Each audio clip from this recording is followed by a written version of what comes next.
rien, bateau salarié. Lokende lukunga, bateau salarié, bateau salarié. Bateau salarié, bateau salarié. Bateau salarié, bateau salarié. Bateau salarié, bateau salarié. Bateau salarié, bateau salarié. Bateau salarié, bateau salarié. Bateau salarié, bateau salarié. Bateau salarié, bateau salarié. Bateau salarié.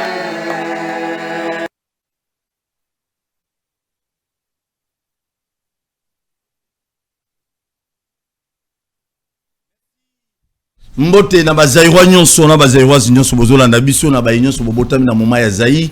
Mbote na ba congolais na ba congolaises nyonso bato babotami na moma ya Congo. Nzambe azana esingo mingi pote tozala otoza lelo. Ceux qui yon nga toza vivant, mes chers frères, to pesa Nzambe merci. Même yo politicien oui bozo détourner ozo lia calmement mbongo ya petit peuple. Eba ki Nzambe wana zotala yo.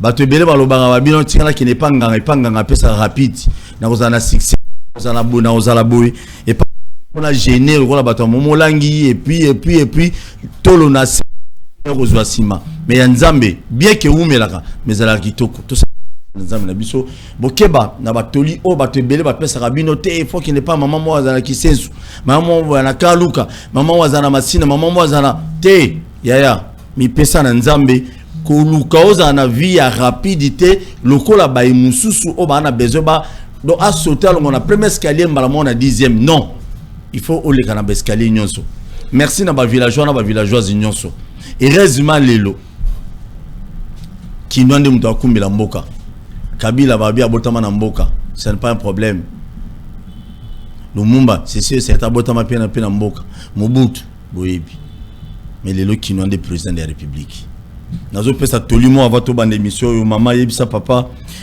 faut yebisa ka mobali na o vérité combien de mibali bali ngona soko bimi na balabala mama soki jomo ba déranger ka so amono leki boy wana charge asima moi si wana boy yebisa papa ki garçon wana sa atuna ngai mais yo pe mobali nazo olobi moi si naza kitoko olobi ke non na fidèle tika ceux qui douchit ceux qui réellement sont fidèles aux téléphones au tikango na mesa au côté pe douche pona bato ba mema cantine mai au ketina cantine mai na do tiki téléphone na yo au sokole po zongo bangite ceux qui sont fidèles à moi sina yo décembre yangoyo to lo la politique bien si mais décembre yangoyo nazo banga ki na décembre mbongo e mona e pa ba mama na bana biso na ndako te et comment petit moumi mobo tala ba petit alibanda na ba batute préparer décembre bien très bien lelo nayambi bana mboka mibale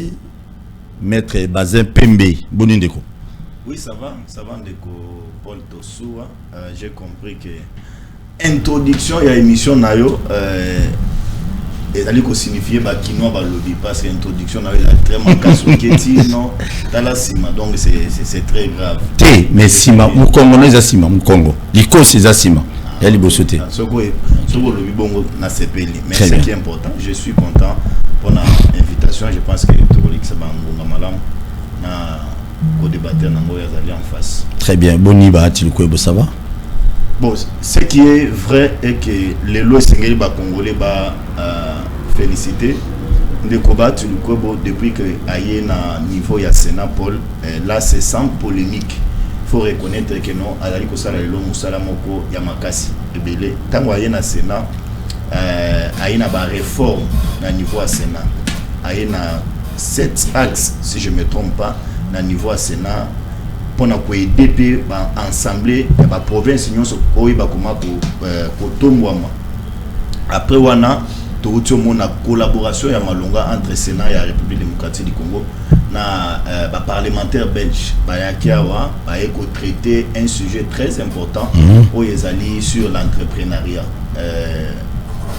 ezali lokomoko ya mutu ya makasi il s'est pas limité là lelo basise ezali la vie na biso à Kinshasa pour na koluka toujours kimia na kati ya ba ensemble nyonso to ya ba province nyonso ya République démocratique du Congo bazali na niveau à Béatrice bazali ko étudier comment kolongwa na ba crise oyo et dérange à bonne marche ya ba province na biso.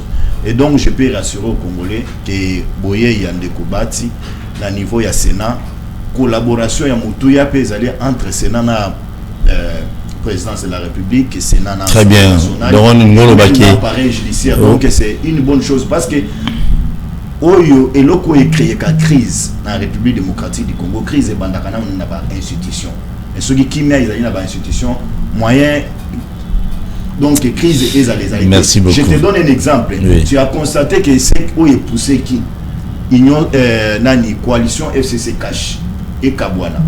Crise et bandaki entre Madame Janine Mabunda, la présidence de la République, Ndeko Alexis Tambo Mwamba na un langage ostentatoire non vérifié avec donc orgueil moko ya grave.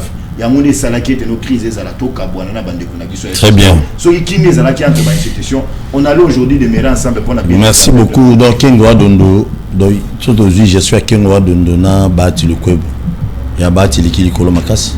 Ce qui est important est que c'est la différence. On a mis na évité gestion ya Kengo, ozo le belango na contexte nini par rapport à au foot à travailler dans l'ensemble je peux te rassurer que tant au bâti à un niveau il y a Sénat, même le personnel la Sénat ou Azolanda Bisso, il a senti quand même que non il est bien encadré.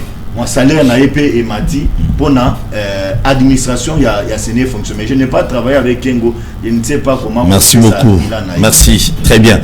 Na gauche na mon mboka Jimmy Kitenge azali moko ba communicateur ya PPRD, PAFCC. Jimmy Kitenge azali parmi bato ba mobiliser ki pe bato nemboka ki bato nso baloba ki na plateau OK ba pesa ki bato ba 5000 francs pour que no ba accompagner ba on a marché na bango ya bloc patriotique. Jimmy Kitenge il se porte très bien. Jimmy Boni. Madame Ndeko, merci pour l'invitation. Bien que c'est avec beaucoup de peine et d'amertume que naie awa pour la solo na ba congolais. Mais nous allons quand même parler de tout ce que Ménin. Tena na passe na mutema makamboze belé makambozo marché tena mboka na est makamboza penze belé na moni heureusement moyena abordant directement zate pour changa ba sujet mais tika rapidement na bonisa moi début na biso biso ndeko bazan lobby crise institutionnelle salema qui yango tokabwana ki na bandeko biso tokabwana na yo te bazin. Toi, tu n'as jamais été dans les FCC Cash. FCC Cash, UNC, UDPS, Bali, na Bango. Yo à l'époque, vous avez na Kaboum. Je me rappelle encore, tu as un plateau na yo. Au banda, qui mariage, mais il y a inceste. Donc, toi, tu n'as jamais été dans FCC Cash, Kolobate, Tokabouani. Yani Balé.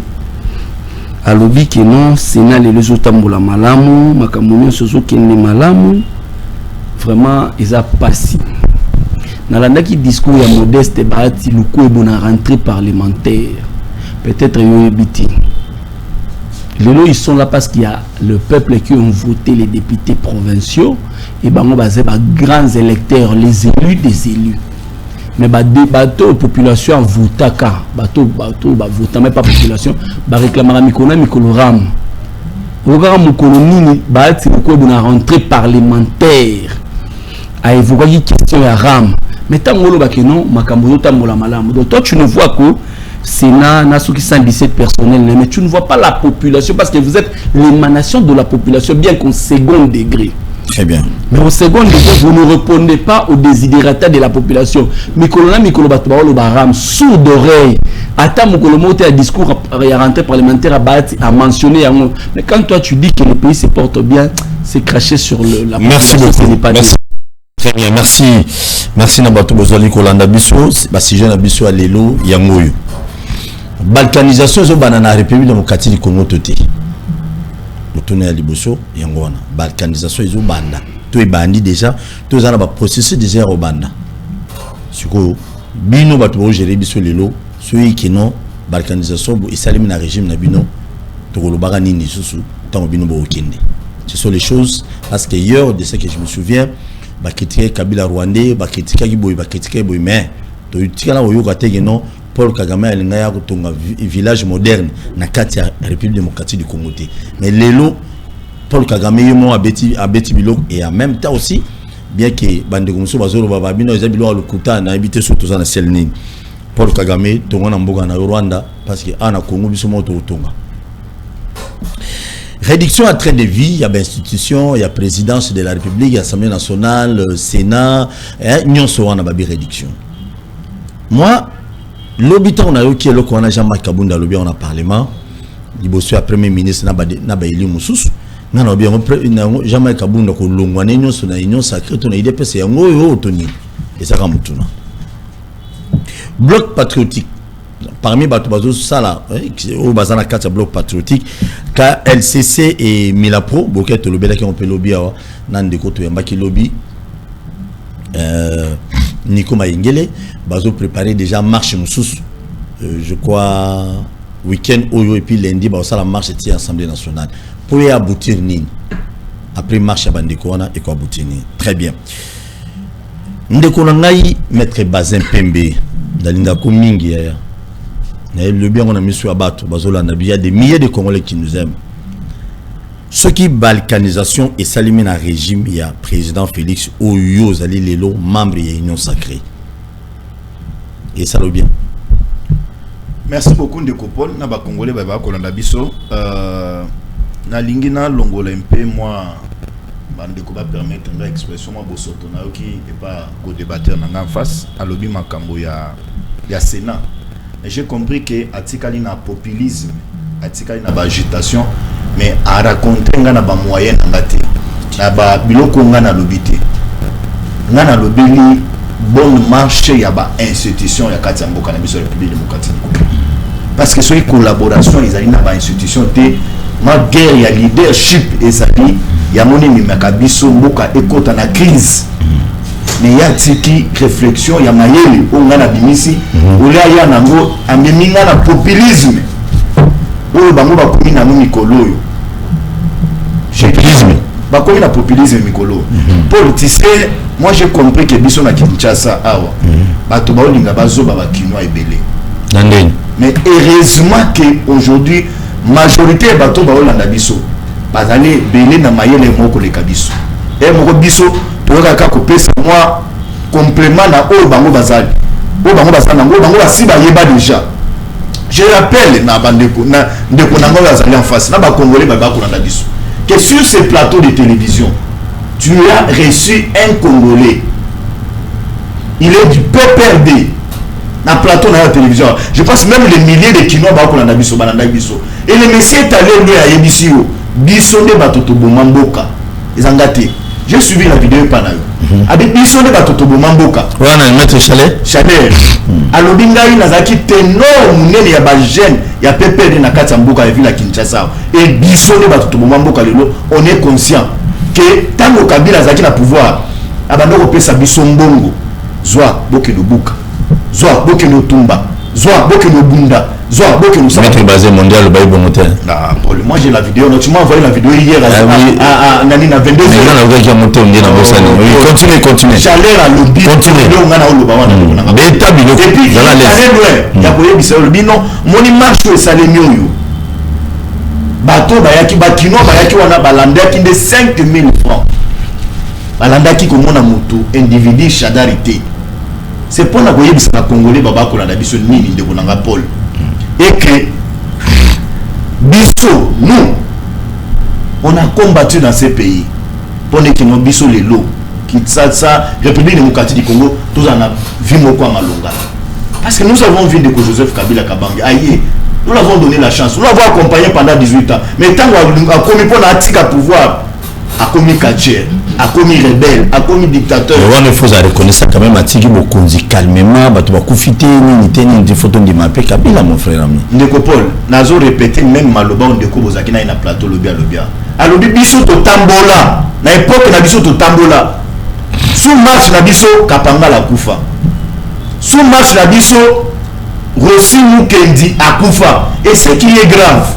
Ce ba kinwa ba ola nangaye. Bazo la nao. Batou le mituna ndeko Paul ndeko Rossi akufi une année après bato balobi non oya boma Rossi ezali major onani Karim et on a vu ndeko Joseph Kabila Kabange azo latisa azo décorer Karine na musala ya mutuya ou ya sala sous régime na parce que à ce qu'ils a pouvoir na kuboma ba congolais de Paul.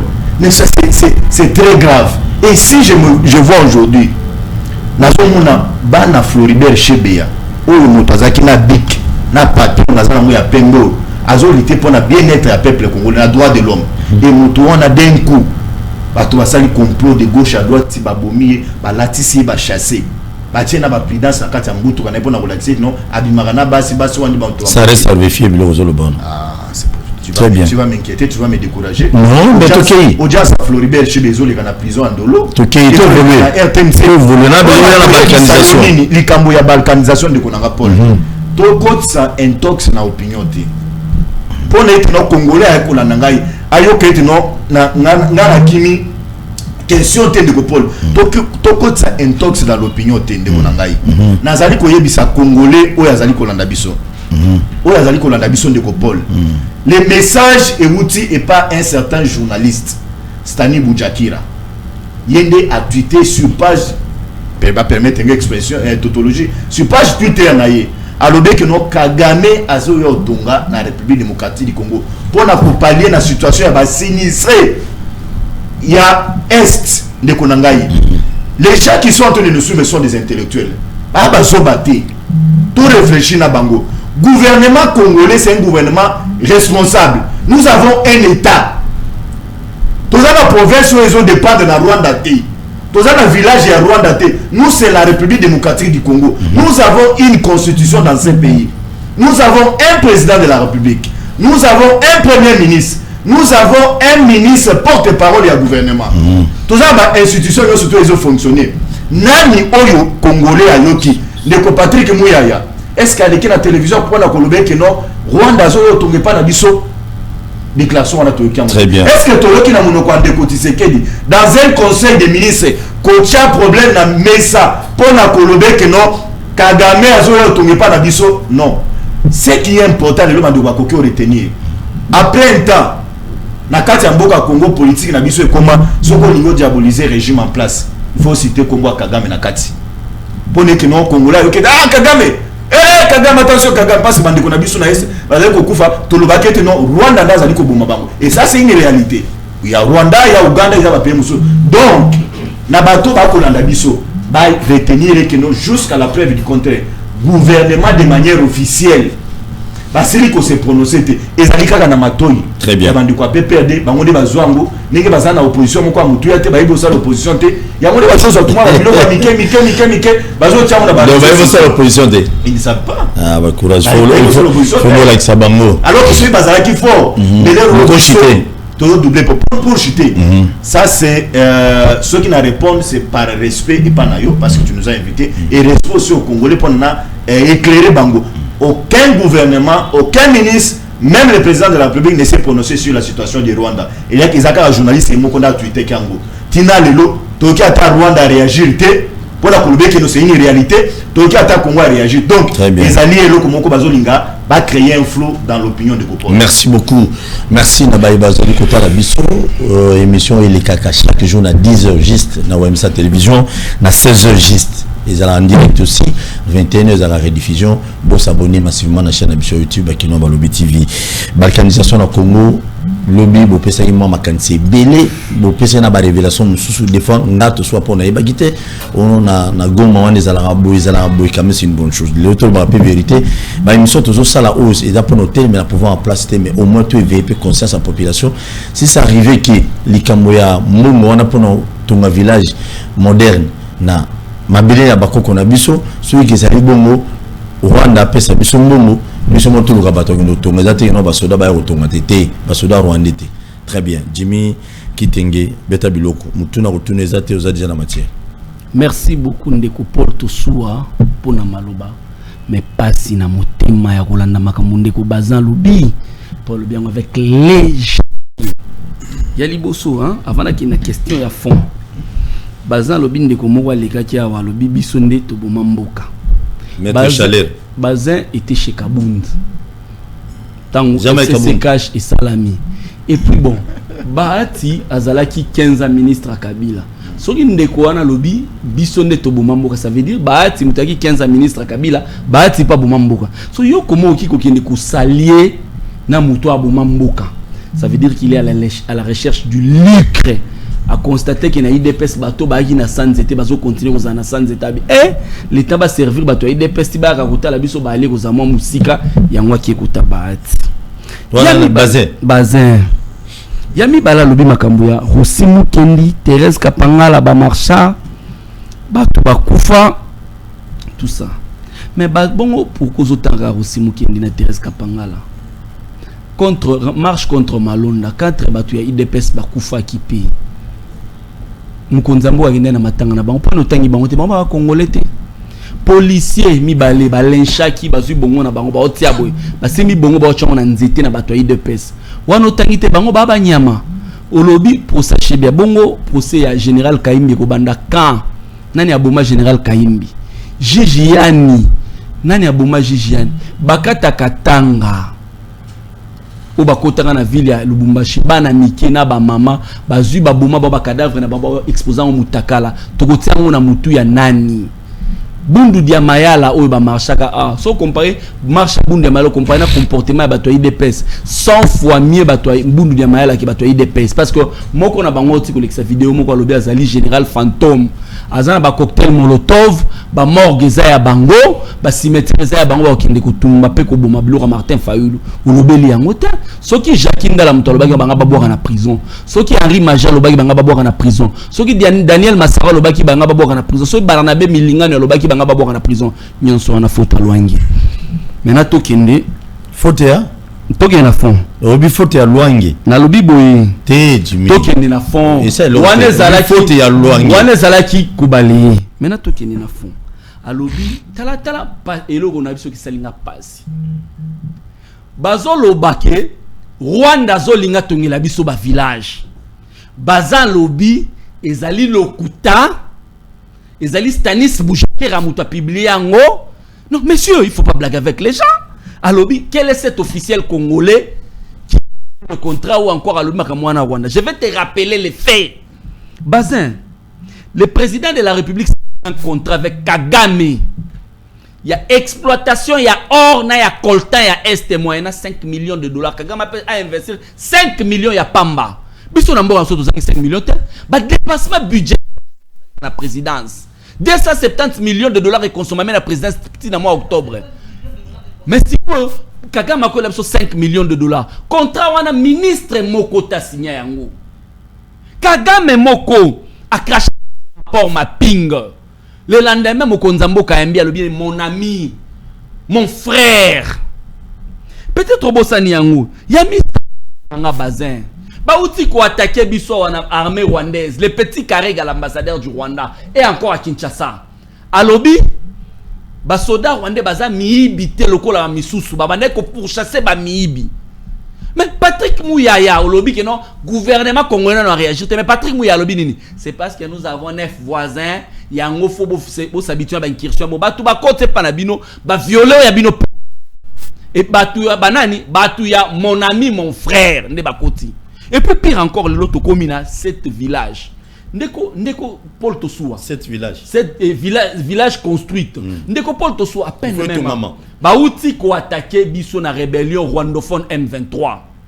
Le lendemain peut-être aux a informé tes bazins. Le chef d'état-major général des forces armées République démocratique du Congo s'est retrouvé au Rwanda. Le chef d'état-major général ne se déplace que sur ordre du commandant suprême. Bino boye baka. Au gouvernement s'est informé tes Bana ya beni boye baki Yami Bali.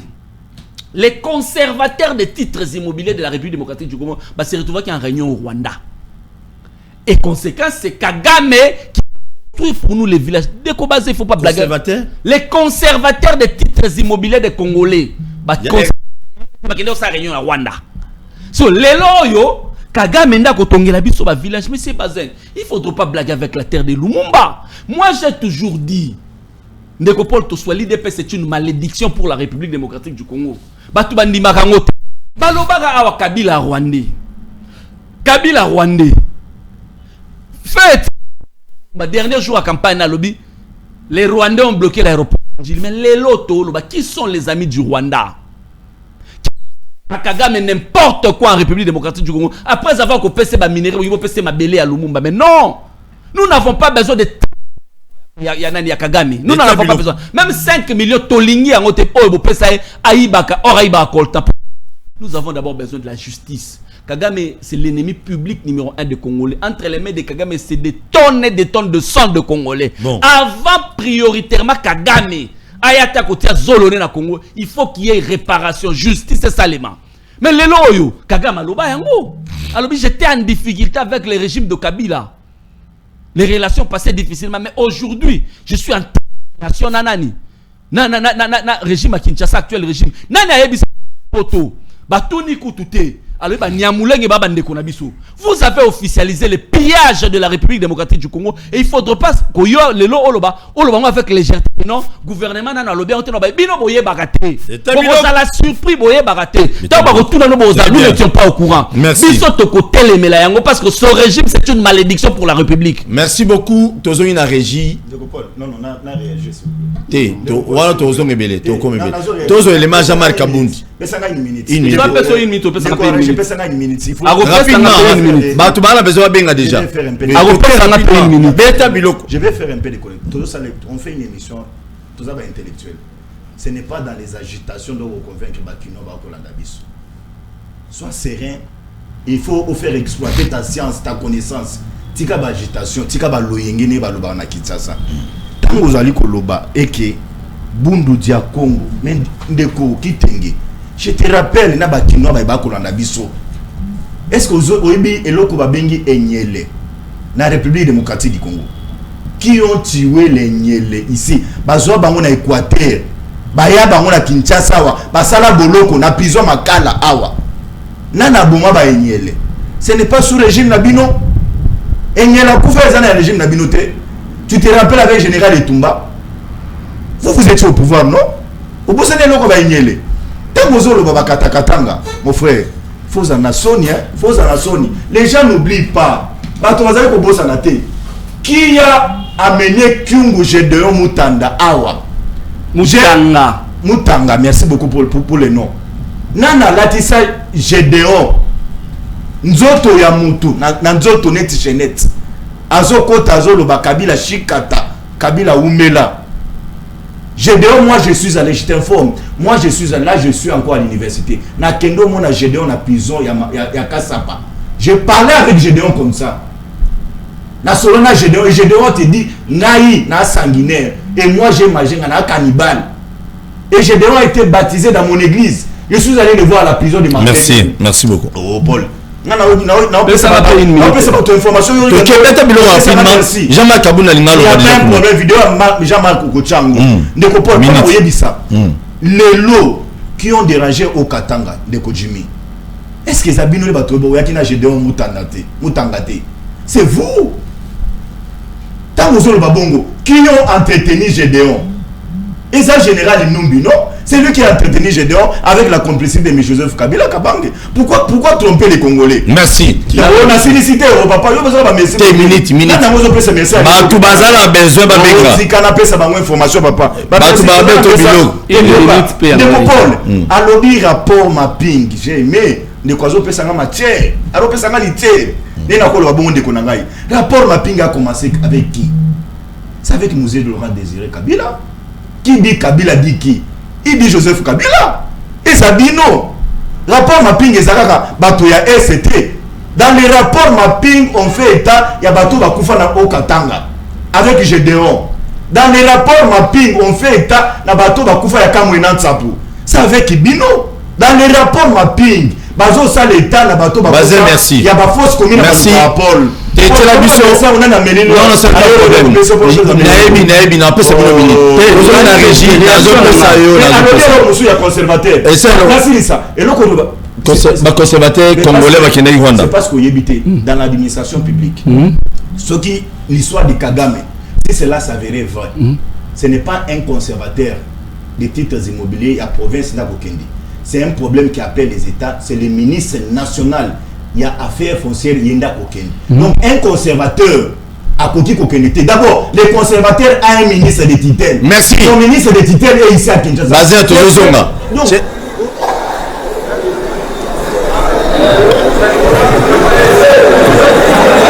Poursuivez. Vous avez alloué au point 4 biens et matériels, ce qui inclut le frais de fonctionnement des institutions. Au point 5, dépenses et prestations, je parle bien de l'article 37 de la loi sur les finances publiques, fonds secret de recherche, FCIR, tickets de voyage et autres. Près de 900 milliards de francs congolais. Et ça alourdit le budget de fonctionnement des institutions. Il y a aussi, dans les transferts de subventions, les interventions, les prestations sociales, Monsieur le Premier ministre, vous y avez alloué 2000 milliards de francs congolais. C'est inacceptable. Monsieur le Premier ministre, notre pays est en guerre. Je vais nous poser la question, nous tous qui sommes ici, qui d'entre nous ici peut accepter que son enfant qui vient de terminer soit l'université, soit les humanités, aille à Kamina faire la formation militaire pour défendre le pays? Personne n'enverra son enfant. Justement parce que nos militaires ne sont pas bien payés. Et nous tous ici, nous allons dire que c'est gâcher l'avenir d'un enfant, l'envoyer faire l'armée. C'est inexplicable pour un pays en guerre. Ici, je me rappelle que lorsque le Japon frappa les États-Unis à Pearl-Harbor, les Américains furent mobilisés. Chaque dignitaire du régime à l'époque envoyait un enfant faire les services militaires. Les ministres, les députés et autres. Et voir les enfants qui étaient refusés dans les services militaires, beaucoup se pendèrent parce qu'ils estimaient qu'ils étaient humiliés le fait qu'ils n'étaient pas acceptés dans les forces armées pour aller défendre leur pays. Et chez nous, nous-mêmes hommes politiques, nous ne savons pas envoyer nos enfants faire l'armée pour protéger notre pouvoir. C'est très grave parce que notre budget pose déjà problème. Je ne veux pas aller dans des... Je vais rester dans les chiffres, Monsieur le Premier ministre. Je vous fais une proposition. En fait, certainement, nous allons, je vais revenir à l'ECOFIN. Mais accordez-moi une minute seulement, je vais aller dans les chiffres que le budget nous a donnés. Monsieur le Premier ministre, en ce qui concerne le fonctionnement des institutions, vous y avez alloué 261 milliards 532 millions 945 588 francs congolais. Nous vous proposons la réduction de 30%. Et en ce qui concerne les frais de fonctionnement, le FCIR et autres, vous y avez alloué 791 milliards 525 millions 821 811 francs congolais.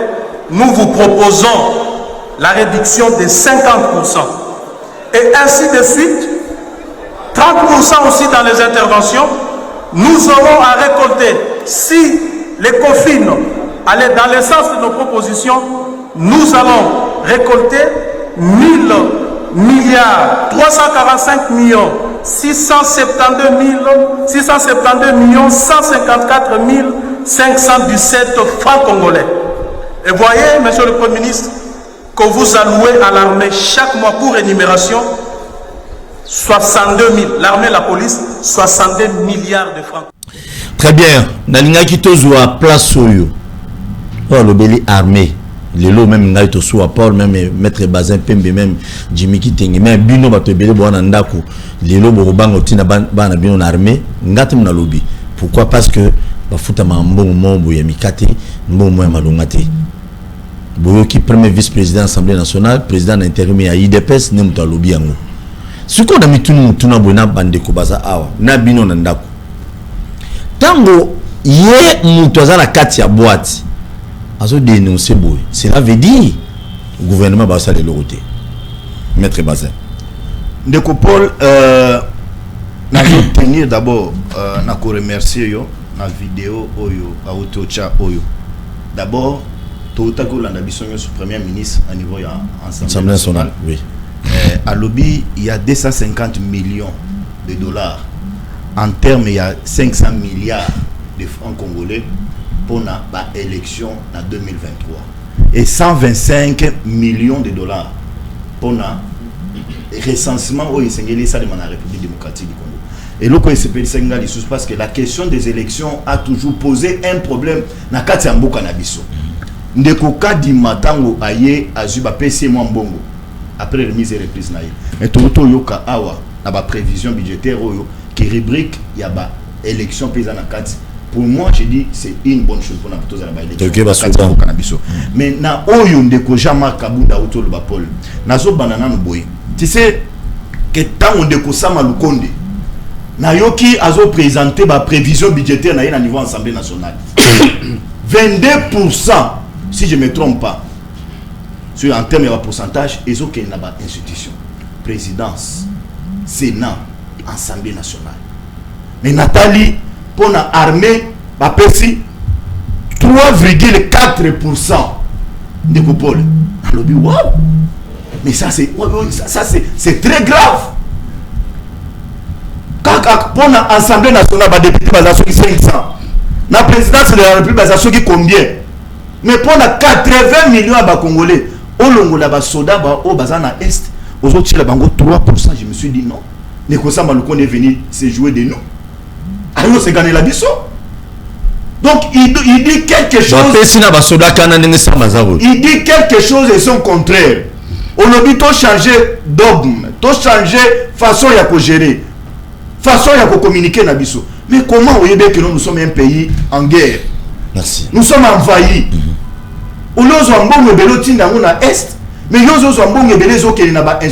Je me suis dit très grave. Et j'ai dit dans une émission que les députés va voter le Kouanate. Ou bien sûr, les députés vont voter Assemblée nationale. Il y a des organes techniques. Ils vont modifier Yango pour réduire le train de vie au niveau de la présidence de la République, au niveau de primature, au niveau de l'Assemblée nationale, même au niveau du Sénat, parce que ça dérange énormément les Congolais de Copol. Très bien. Je suis d'accord, les parents continuent à qui sont datés. Tu sais, dans les temps, ce que je enseignant, c'était une valeur. Ce que je c'était une valeur, mais les lots, pour la parent, tu n'as qui les soldats pour le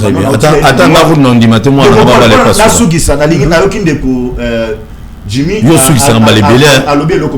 vais te rappeler que tant que non si Joseph Kabila il a tué le pays, c'est ignorer l'homme et ses actes et ses valeurs. Très bien. Posées sur le terrain. Tu voulais mettre les bases à minute et Kabila Bati a commencé la politique avant Joseph Kabila Kabang. Il faut le retenir. Vous n'allez pas dénaturer l'opinion. Et puis, ce n'est pas dans la télévision de l'Eloko qui a lavé l'image de Mabé à Kabila. Merci beaucoup. La télévision, merci. Bosseni Bolindi, c'est pas Kabila, pas Congolais. Merci, merci, Maître Bazé. Toké Maman Pana. Nous sommes train de vie, on est déjà soda dans la salaire moro. Et quand vous êtes jamais Kabunda Lobia, pour te faire la télévision. Bazin a bandi. À lobby. Joseph Kabila te muto a tangi sabati kilasi nani aibisi que Joseph Kabila tangi sabati kilasi mutu moko alobi yango ta au moins baati abanda politique abanda zalaka mobutiste effectivement il a été ministre déjà à la période de Mobutu. Mobutu a détruit le pays, lui a été ministre de Mobutu. Maintenant il y a le Joseph Kabila a détruit Mboka. Or il a nommé Bahati pendant 14 ans ministre. Sur le lobby Joseph Aboma Mboka mais Bahati a qui membre du gouvernement, ça veut dire il est exécuté. L'ex Bahati pas bon mambo yo ko militer na esika Bahati il fallait que ko militer plutôt sika Kabundu koto zalaka pour soko lobby bon ça veut dire Joseph Abomambo kate yami bale alobi awa makambu ya ba inyele ya ba bundu dia Congo alobi que non les conservateurs des titres immobiliers ceux qui baki Rwanda des problème té ezaki ministre sectoriel ndé a ko signer. Monsieur Bazin, je vais te rappeler le fait. Le ministre sectoriel a signé qui contrat na Kagame, il y a exploitation à or. Au c'est le président de la République Yemoko. Biso tokoma otama na mboka mutuna sema koloni kolo. Et bandaka bongo. Les ministres sectoriels, ces organes techniques, ministre Azan a décision politique. Les organes techniques qui travaillent, c'est quoi? Ce ne sont pas ces conseils. Yoza défenseur ya Kagame na plateau. Maintenant to kende na biloko kabunda lobi. Azan dans le populisme. Alobi na yoki kabund nzambe nanga. Pasi salinga na mutema kabund muto alobi. C'est kabund lukonde sama. Na ndekonani Mbosso le PP ba organiser qui réunion la Fleuve Congo hôtel pour na koloba makambu ya la très réduction ya ben là ba même soldat au gouvernement e fandi liboso ya Kabund a ba bango mbongo ya ram on soldat dans ce pays État biloko on soldat nini État biloko Toro yiba mbongo ya ram tozo ba numéro ba soda nyonso esale la ba soda ba sala téléphone to longola ngona liste ya ram poto yiba bango mbongo te ba to yoso yiba bango mbongo ko sakolobela bango le même Kabund et le même de dollars na ba député ya ba jip nani oyo nani pas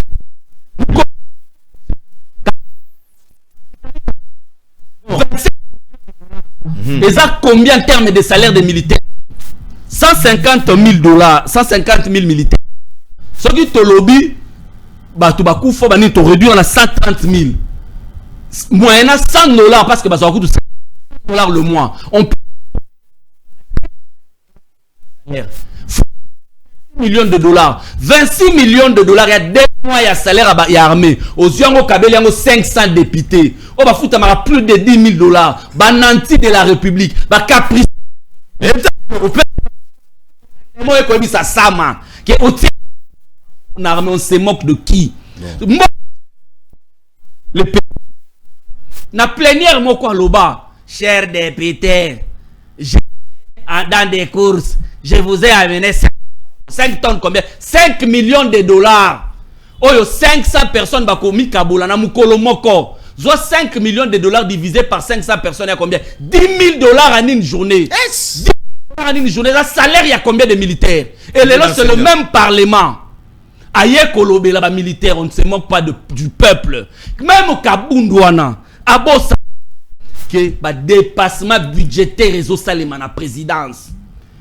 En date, il y a octobre, la présidence. Il y a on a le Beleli qui non. Train de vie avec ce non, ça canana bisoté. Beta biloko. Ah, bisoté. Beta biloko. Train de vie à présidence. 27 nani na mois d'octobre va dépenser 270 millions de dollars. Ba voyage ebelé. Ba voyage ebelé oh zokoti c'est la biso misoloté. Il y a présidence. Mukoloni ni Kabunda sa déplorant qui va voyage. Pire encore. Oh ko sala pasi. Ou peut-être Kabunda Bossani. Tango ba komi na pouvoir régime na bango. Bazwa ki bato à présidence, bazwa salaire na bango va multiplier par 3. Et si Kabila Zalaki na 420 personnes à présidence, bango va komi na 1190. Yo ebi nombre effectif à présidence et état. S'il vous plaît, il ne faut pas blaguer avec le Congolais, c'est le cher Paul Tossoua. Non. Il faut blaguer avec le Congolais. Bosu Batou. Comme ici, nombre fois 3, Bosu salaire, on va multiplier par 3, sans pour autant penser qu'il fallait qu'on multiplie le salaire à nos soldats par 3. Et c'est le même Kabundo qui vient parler au nom des militaires. Il se moque de qui? Bon. Les ministres des Finances et de la Défense, Kabanda, aïe, na parlement, la commission parlementaire, défense et sécurité gérée par Bertin Moubonzi.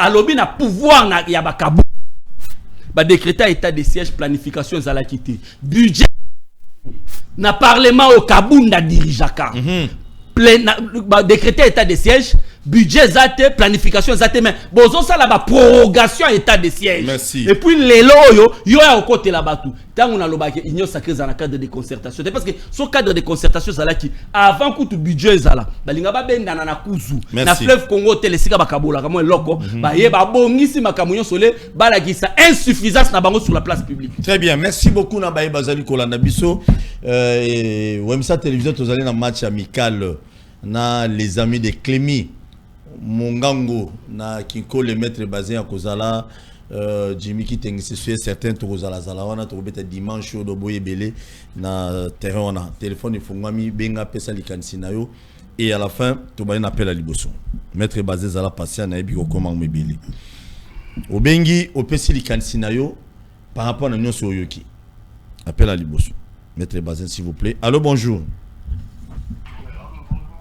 obengi biso api komona ndeko na bengi bingo depuis Ngaliema tozo kayo Jimmy Kiteng azali maître bazazali ouais nga monsieur Victor Makola. OK kita volume à télé to solo rapidement ndeko Kita volume à télé to solo rapidement ouais d'accord nga nyaki na lo solo na maître Bazan azotala monsieur Bazan. Le pays va très mal depuis quand Kagame a commis ce master à Bissau. Timba, Bazan a besoin de Bazan. On a longtemps de crier que Kagame. On a dit à la base, il n'y a pas de problème, tout les qui n'ont mais les lots, ils ne vont mieux se concerter, n'a Kagame. Le pays va très mal, monsieur Bazan. Quand vous défendez l'indéfendable, monsieur. Très bien, merci beaucoup, Ndeko. Merci. Ok. Nous défendre indéfendable, nous défendre Kagame. Papa Tchabi se misa tout le monde a Jimmy tant moi bête biloko, il moi yo comme amna. Papa moza distrait na régie. Allô bonjour. Oui, aza distrait na régie. Allô bonjour. Oui, obengi api komona. Ah, na bengi na komina monga fula. Toujours kayo papa. Jires na bengi na komina monga fula. Jires bête biloko. Na lobi Vero Adamu Panzino alaki kifera na Jimmy Kiteng. Oui. Kava tablé. Oui. Maloba qui sala un plaisir fort à continuer kana maloba en tout cas sala un plaisir nzamba batiri oizangi. Merci beaucoup. Jimmy Kiteng atazoko sabino bo se pelaneka na comprendre. Je comprends. Très bien. Maintenant Biteng maloba ko sarate mais nga il est qu'il faut pas Jimmy Kiteng non Jimmy mon balo Kabila. Très bien. Mettez bazoko réagir bon parce que apparemment Jimmy ya oui. Non Jimmy Kiteng lobby yozo soutenir Rwanda. Tu sais congolais rapidement pour tous on appelle. Il y a fanatisme, il y a populisme été. Ah de base à la fanatique il y a Jimmy Kiteng. Qui ça bato bali ya kozwa biso na ba mouvement. Baza na langage mon côté au bakoya na télévision ba s'accrocher kana iloko muke. Moi j'ai réfléchi comme un intellectuel. Na lingina kweya répondez rapidement tous on il a pas fait. Rien de gouvernement congolais. Bon ndeko a réagi à condamner Congo. Sengela yo ka réaction ya mboka na biso na ko condamner. Il faut officiellement loba. C'est ça. Très bien. Kaka yo boy na télévision pour le PC information et puis ba toazango ya solo. Non. Merci beaucoup. Moi je suis un intellectuel. Très bien. Allô bonjour. Allô bonjour. Allô bonjour. Obengi biso api komona ndeko. Bonjour. Obengi wapi komona? Na bengi na changu Christian tozo kayo. Oui. na lobi IDPS kwa 2023 matabajika ba usika place wana. Ni pona bangote. Merci. Ba bongi kama kite na kosala place mo bazali. Jimmy Komaka. Merci. Merci beaucoup. Vous avez engagé yo ngana inosa yo mtolobi. Yo mtolobi ki IDPS aza qui préparé te pour na makambo na te. Allô bonjour. Oui, allô bonjour. Obengi api komona? Comment on a mis tout le monde, on a bien apporté mon frère. Ah, mon fléri. Fais ça Kofi Mbote, toujours quoi. Ouais, nana le bapon a des comme sous son de Bazan. Ouais, ouais. Ah bon, ça m'a dit, mon tournage travaille dans Kabila. Quitte en volume, Ndero, quitte en volume, il faut tout sur la bien. Aux autres, retour à télé, aux autres, il y a minutes. Ok. À travers la Kabila, à travers na Joseph. Pardon, Mobutu na Kabila. Donc, les chefs à Kabila, les autres chefs à Moutunaï. Donc, il y a des gens qui ont IDP, c'est eux qui ont fait. Tous ces plateaux qui ont transport, pas si, les été, mais c'est ça, IDP. Les chefs n'a bon. Dans 18 c'est les cas qui vont continuer de passer la malam pour tous ces pays. Merci beaucoup. Donc, c'est ça. Merci beaucoup. Merci beaucoup. Allô, bonjour. Allô, bonjour. Bonjour. Obengi wapi comment nani papa?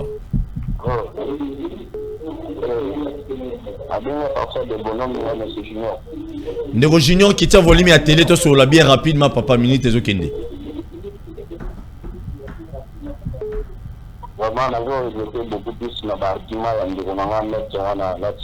Bazin. Maître Bazin.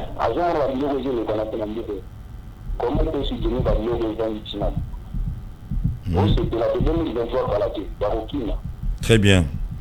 Merci beaucoup. Qui m'a été pour Baba Congolais pour battre Kabila Bagéré pendant 18 ans à Kim na monté. Jimmy qui tengue yo azoa en bête bilo na plateau. Donc moi to Kim ça mutezati. Allô bonjour. Allô bonjour. Allô bonjour. Bonjour. Obengi wapi comment nani papa? Loba makasi papa tozo kaote.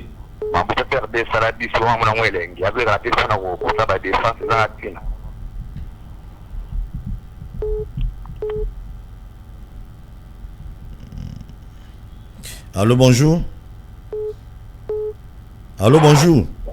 Oui bonjour. Obengi wapi comment nani ndeko? La bengi na partir en Sélé. Ah ok bana Sélé dimanche toza kuna tozo kao. Bon, nalingi na s'adresser na ndeko Bazin. Oui. Ah yo kango lelo. Nazo la démission très bien. Et puis na makambo ya zolo ba ya Rwanda lobby nga na landi émission conseiller ya chef de l'État. Basaki extrait ya makambo ye moko lobaki. Nana lobaki. Conseiller chef de l'État Kombonde et Chapenga Muki. Alobaki nini? À propos ya makambo ya Rwanda, il faut Rwanda ya kutongela biso cité moderne. Village moderne. Conseiller chef de l'État lobi kutu. Donc Rwanda ici a tindi batu baza des gens là bazo sala étude ya place où il faut batonga cité wana. Et qui déjà Nzambe. Tant que toujours landa baba ya union sacrée bazo kosa biso tina niveau oyo ke bango ba yebina ne lokote nazo comprendre te. Donc est-ce que mboka il faut ba continuer ko memango kaka boye makambo ezo leka bango bazo yeba kaka te. Bon. Donc tiwa pi ba ko mema biso na makambo. Très bien, merci beaucoup Ndeko. Merci beaucoup. Ah, et comme il y a conseil chef de l'État, les gars qui sont sur le India, Jimmy. C'est là où Maloba. Très bien. Nous avons conseil chef de l'État côté Makambo. Allô, bonjour. Donc, vous pouvez nous sous-informer, maître Bazin. Très bien. Merci beaucoup. Très bien. Vous êtes là, dans le côté Sabino Lusus. Na lobani nzam na bana na maître Bazin vous êtes en opposition papa et que l'opposition tout qui est bête bilo na oto landa bande ko ba réagir Bazin lobi bato ba s'accrocher ne loko ya muki donc mabele ya Lumumba pour na Bazin eza eloko ya muki komona niveau ya ko minimiser makambo mabele ya Lumumba, mabele ya Laurent Désiré Kabila, mabele ya Joseph Kabila, mabele ya Joseph, mabele ya Mobutu, mabele ya Bazin lobi eza eloko ya muki. Na lobi boy. Abosani, conseiller Marcelin Bilomba. Alobaki na télévision batuni makambuya contrat bo pesa ki Kagama ya kozwa ba minerai brut pour na 5 millions de dollars. Akende kona ni ko raffiner na Rwanda ndé biso zangaki 5 millions de dollars ko monter usine na Congo en violation ya code minier. Alobaki ayebite bino boyeba kanini na pouvoir boyo. Yebisanga loko nini bino boyebi bo ka informer. Salaire na bino moko boza ngote. Ba kufa na beni boza informer te. Tout ce qui se passe en République démocratique du Congo, je n'étais pas informé, nous n'étions pas informés boyeba kanini. Le lozolo ba ke gouvernement ayebi ngote. Maintenant le chef d'état-major général des forces armées a gagné ko sani na Rwanda. Après que Rwanda a attaqué Bissou, les conservateurs des services techniques à ministère, ils ont na Rwanda. Karega, Le petit ambassadeur rwandais a fini ba soda na biso awa. Alobi ke ba militaire rwandais. Baza miibi te lokola ba oyo wana. Ba militaire rwandais ba bandai ko pourchasser ba miibi. Ba miibi nde wa biso ba militaire. Mais ba mama ya ba soldat ya kankokolo ba sali pondu ba loni. Parce que ba ko teka ngo pondu ndenge tambola komi pe liboso ambassade Rwanda karega sombi allié. Possible loba na karega ni mukolonini. Tout le monde a chez Otitu na période Kabila Zoloba. Ko benga ambassadeur à Union européenne. Ko benga ba ambassadeur mususu ya mikili ya poto. Mais karega zo narge biso awa. Karega critique biso awa. Karega zo lia ba okufa. Boulou barana eloko mokote, Bazé tu n'es pas informé. Tu n'es pas informé. Mais ou alors tu es informé. Bon. Parce que vous êtes dans la théorie du complot de balkaniser la République démocratique du Congo. C'est balkanisation. Bon. Les 100 de 13 millions de Congolais qui gagnent, les morts ne sont pas morts. Les morts ne sont jamais partis. Continuez.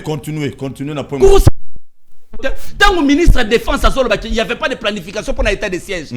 Et puis nous avons 11 prorogations. Conscience nous est bien noté.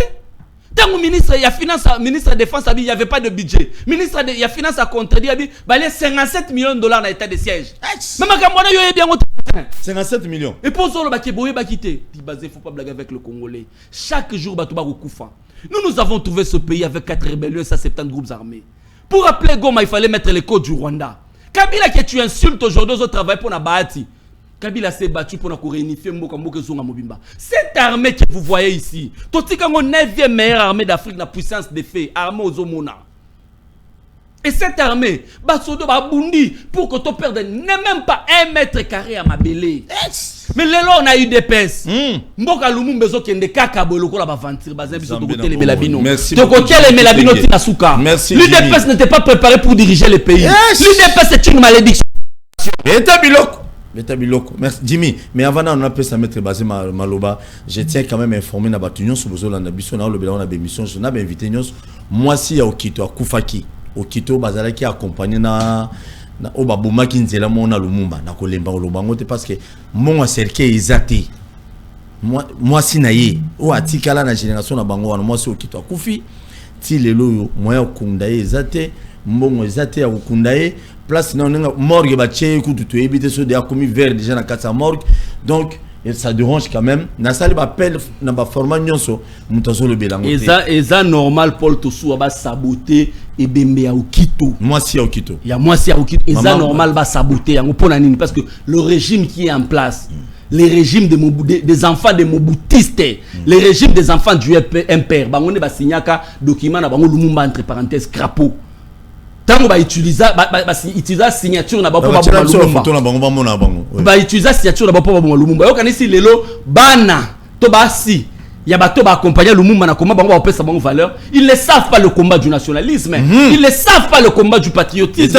Ils ne savent pas le combat du panafricanisme. Mais nous qui avons hérité de ce combat de Lumumba, de Jomo Kenyatta, de Thomas Sankara, de Kwame Nkrumah, de Eladji Omar, de Bamba, de Samori. Continuer à côté les Melabino. Le régime, il y a des sous-traitants impérialistes, des gens qui sont là pour les impérialistes pour balkaniser la nation. Tout le monde a un mboka oyo. Nekopol tout ça là n'a pas si. Jimmy. Un ambassadeur, un simple ambassadeur même ça va colonel y armé na biso, ba sac, ba colonel ba komi ba garçon de course y ambassadeur. Mais Mouzé na tombe dans au transpirer. Mouzé ko kondibelo kwa bongo. Ambassadeur des États-Unis, même aux ambassadeurs des États-Unis, même pas Joseph. Est-ce qu'ambassadeur a aucun na troupe boy, allo belaraba soldat, n'a pas. Merci. Mais l'ambassadeur des États-Unis, c'est un agent libre au Congo. Merci. Mais quand vous avez la passe, il y a bateau qui n'a préparé pour nous diriger Mboka. Merci Jimmy, merci beaucoup, merci. Nana bezo kita, na ebi na ndaku.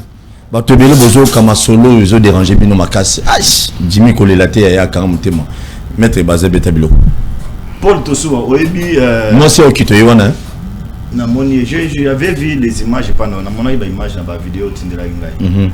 Oebi na lingina lié bisa ba congolais baba ko landa biso. Ce monsieur en face de moi c'est un flatteur.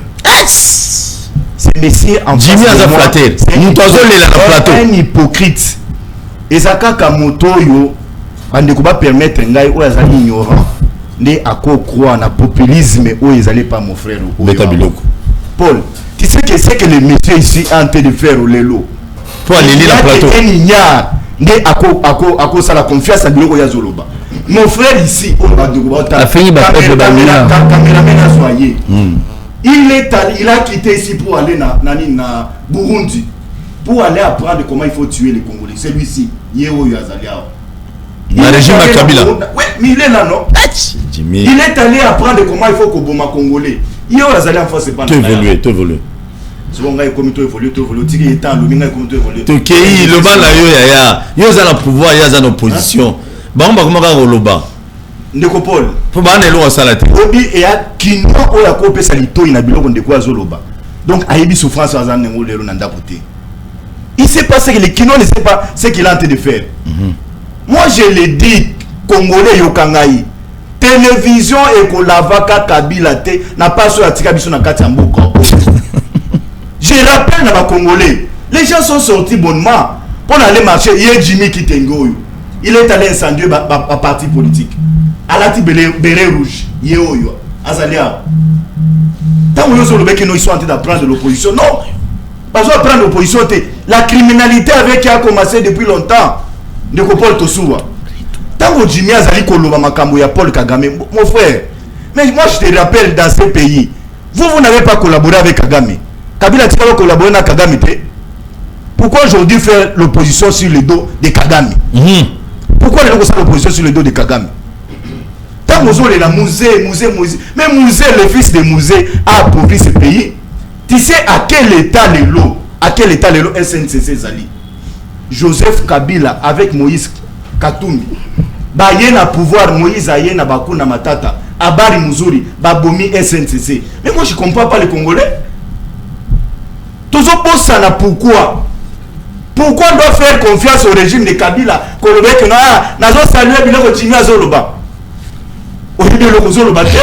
Non, tout ça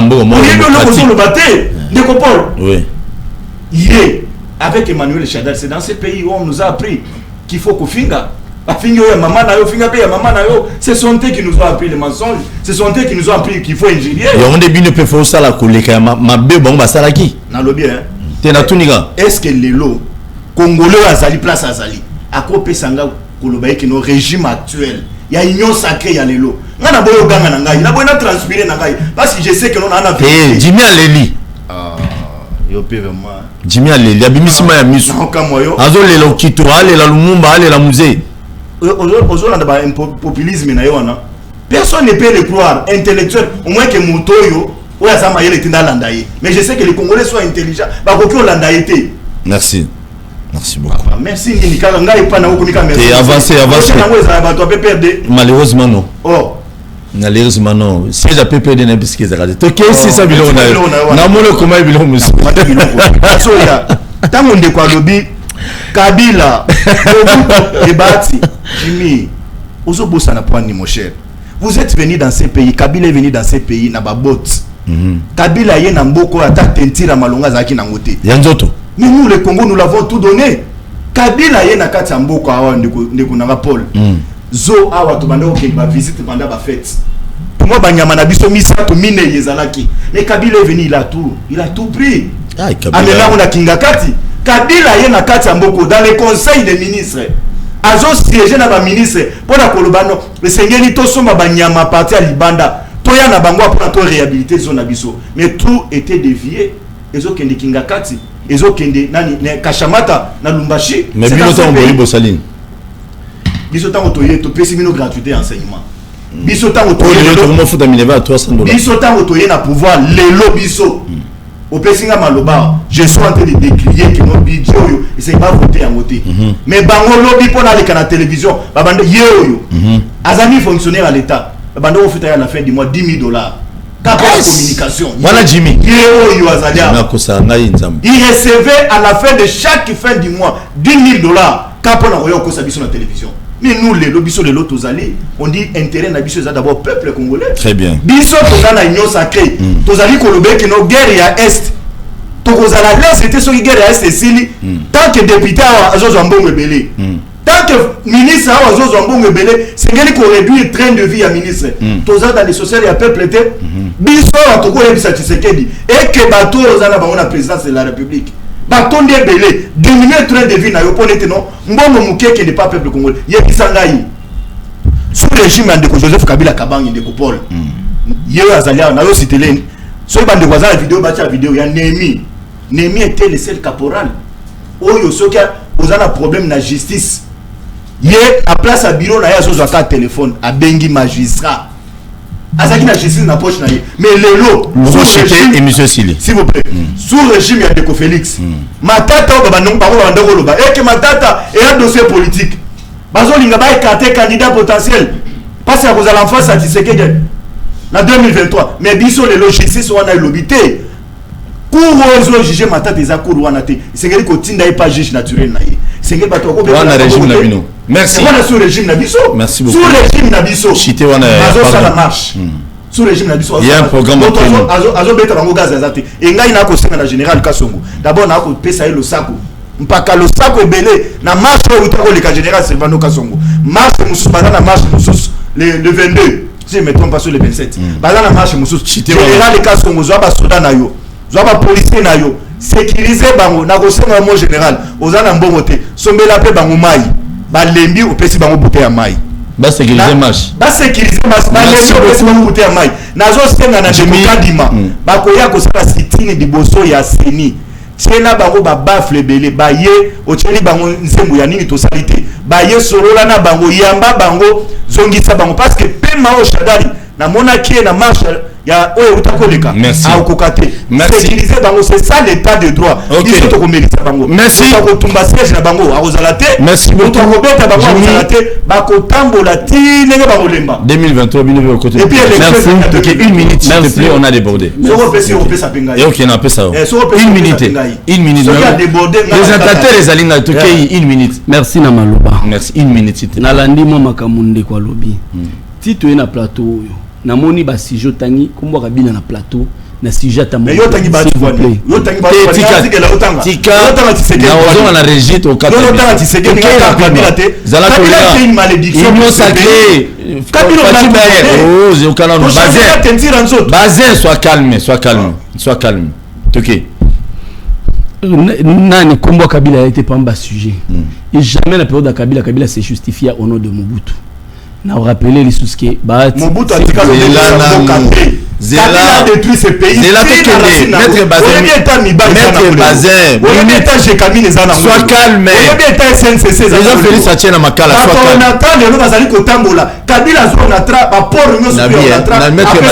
Maître Bazin.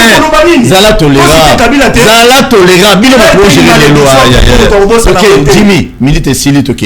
Pardon. Ah, c'était Tshisekedi na ukata. On a pas seulement le bas. Non, pas seulement le bas. OK, non. Voilà comme des ordres. Il y a des milliers de personnes qui nous sont OK rapidement. OK. On comprend quand on est à court d'arguments. Papa. Commence à Kabila ne s'est jamais justifié au nom de Mobutu. Deuxième, il a parlé de marche. Alors, Biba marche, félicitations en général, quand son félicitations à régime, il y a pourquoi? Parce que encadrer la marche. Mais il a oublié une chose. Tant que Babanda au marché Kala, c'est la même police. Général, quand son abotamé les lutter. La police Kabila. C'est la même police que Kabila a formée. C'est le même service que Kabila a formé. La différence entre nous, Bango républicain, Bango c'était le banditisme urbain, le terrorisme et une milice. Si des prestants ont demandé qu'on bouca, qu'on vandaliser, qu'on violer, qu'on voler. Conséquence c'est que l'État il fallait s'imposer. Il y a mis ça dans le Kabila il y a des bottes libératrices. Parce que Mobutu on l'a tout donné. Tshisekedi le père qui na tongo abimisi bana batu bakufi na pourquoi qui vous ont mou. Tshisekedi a lutté avec les silos, il n'a pas lutté sous les sangs. OK, continue. Kabila jeune de 26 ans, il a pris les bottes libératrices. Il a libéré. Et c'est grâce à ces bottes là, c'est grâce à c'est grâce à ces bottes-là que Bahati est devenu ministre. Il y a mis ça Tolobi. Les régimes de Kabila les régimes de Kabila les Aïki Yamabé. Mais Kabou ya lobby. Kabila Atali parti aux séries à PC pouvoir. Merci. On dit gratuité de l'enseignement, ne blague pas avec le peuple. Non, c'est vous qui sûr qu'il y avait bakofuta 300 000 francs congolais. Dans l'école primaire bakofuta 600 000 francs congolais. Et ça c'est officiel. Au moins ça vous a retiré